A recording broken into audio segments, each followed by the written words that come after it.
we'll take it from there. We'll just have a chat. It'll be fine. Mm-hmm. Is that all right? Yes, it Good. will be all right. Okay. Okay. Now I will try and keep this still this time. Aidan. Papers up too much because they Okay. come into view. Okay. I'll put them all down there, Yeah. except this one, which I'll need to make notes as we're talking. Okay. As long as you don't have your microphone in there. I won't have that. Don't worry. I'll have it here. Okay. And Just look at I him. just speak in as I'm sitting here. Yeah, no I- problem. Just look at him. Yeah, Look of at me. course. Okay. Are you ready, Adrian? You're running. Okay, Doctor, can you first tell us your name and your affiliation, please, for the identity? My name is Raymond Ooyen. I'm head of the Department of Radiology at the University Hospitals in Leuven in Belgium. My clinical history is in fact uroradiology. I'm involved in uroradiology for let's say 30 years now. I started my education in radiology in '81, and then from '83 on I'm involved in uroradiology. Okay. Thank you. Now, your presentation at the conference... Sorry. Sorry. Do that because. Yeah. Yeah. Oh, sorry. That's better. That's okay. You don't want to look to. Have you look at your best. Yeah. I'm one of the co-founders of the European Society of Uroradiology, Urogenital Radiology as well, the ESUR, in 1990. So we will celebrate the 25th anniversary in 2015, and at present I'm secretary of the Society of Urogenital Radiology, in fact, Okay, thank you. for 4 more years. Thank you. Can I ask you to keep your voice up just a Yes. little bit more, please? You don't need Yeah, to I shout, would- just a little bit. I have a little. Okay, good. Okay, so Dr. Ooyen, first of all then, the conference today, can you summarise your presentation for me about the usefulness of imaging in kidney cancer? Well, there's two different opinions on this. If you look at the urologist's point of view, and if you work in an institution where urologists operate on every case, then of course the subtyping of different renal lesions doesn't matter at all. But if we look into more personalized medicine, and if we would like to avoid surgical treatment or any treatment at all for a subgroup of patients, then perhaps subtyping of renal lesions is interesting and is worthwhile doing so. Okay, so let's look at that second group then, where the subtype of the cancer is very important. What kind of imaging is used, first of all, to diagnose different subtypes? Well, there's different imaging modalities available, and ultrasound, CT and MRI. Ultrasound is of course very much operator dependent.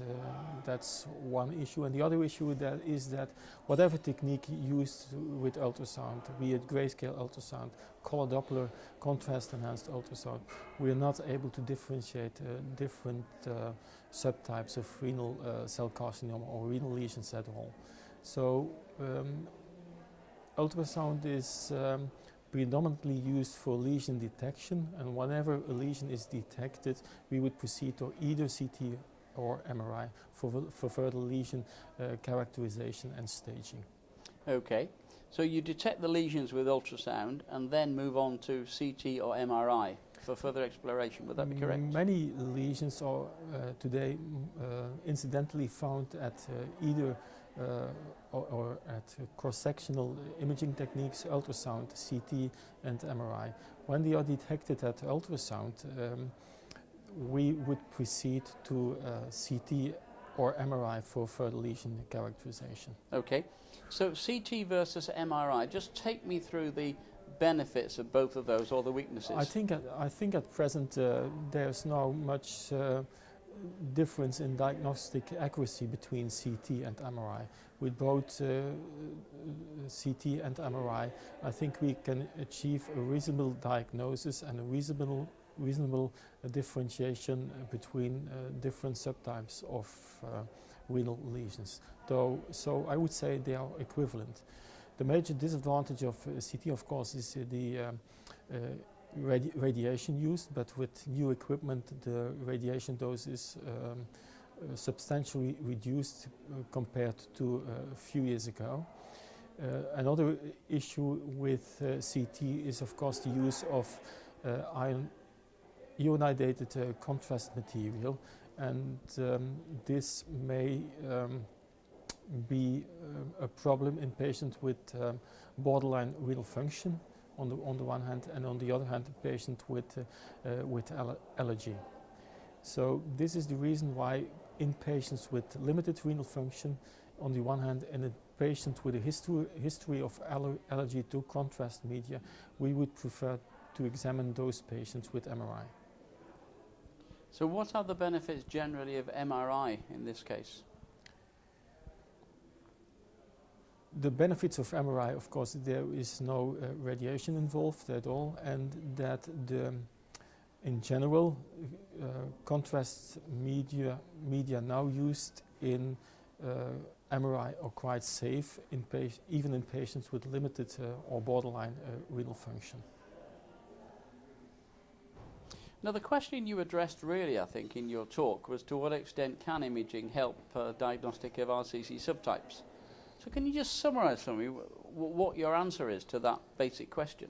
I think with either CT or MRI, we are able to differentiate between clear cell renal cell carcinoma and non-clear cell renal cell carcinoma. This is the most important issue, I think.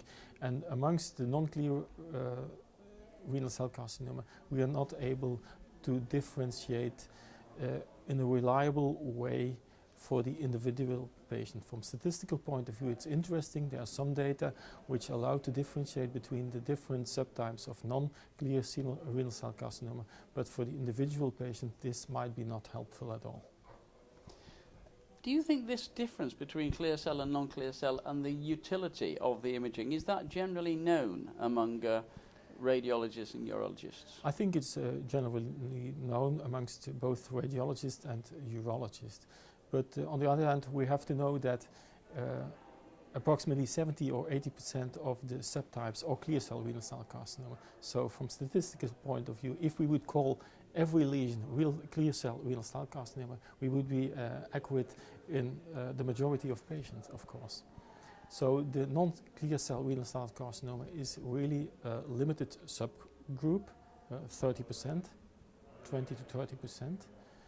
And the reason why it's important to try to differentiate between different subtypes of non-clear renal cell carcinoma is that there is some benign lesions involved, and these benign lesions are oncocytomas. And probably for oncocytomas, no treatment is necessary at all. And it's very difficult at present to differentiate or to recognize oncocytomas in the subgroup of non-clear cell renal cell carcinomas. What are the current challenges in the whole field of using imaging to diagnose kidney cancer subtypes?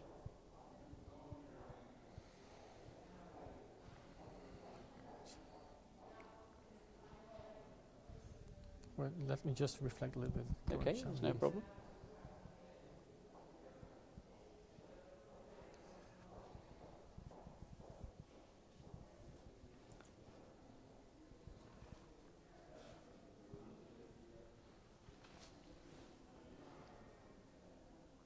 I think the most current challenges at present is to go beyond morphological characteristics, because this is what we evaluate on either CT or MRI. Since we know that from therapeutical point of view, and this is becoming more and more evident, is that genomics is becoming more and more important. And we are not able at present to characterize lesions at this level. So this is really challenging, and we are looking forward to other modalities, or like for instance nuclear medicine, where development of new pharmaceuticals, radiopharmaceuticals, could be helpful in obtaining a more, let's say, detailed analysis linked to genomics, in fact. How far away do you think that development is in time? It goes very fast.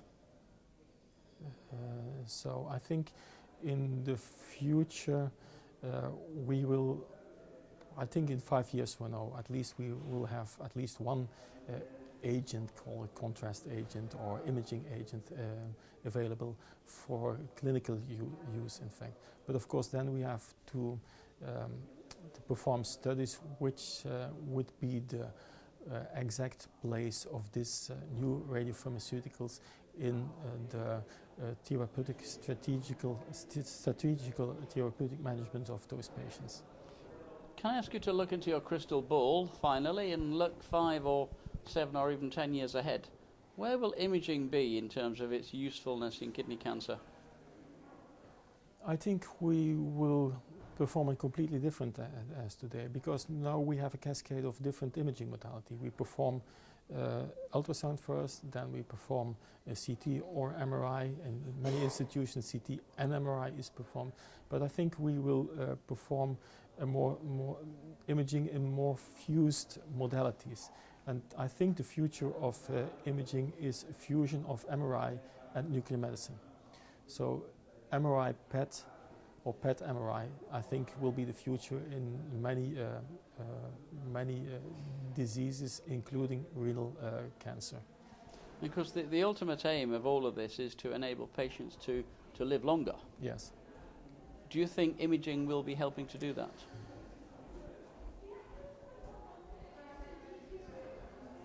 I don't think imaging will be able to do so, but we can characterize patients or select patients in whom therapy should be avoided.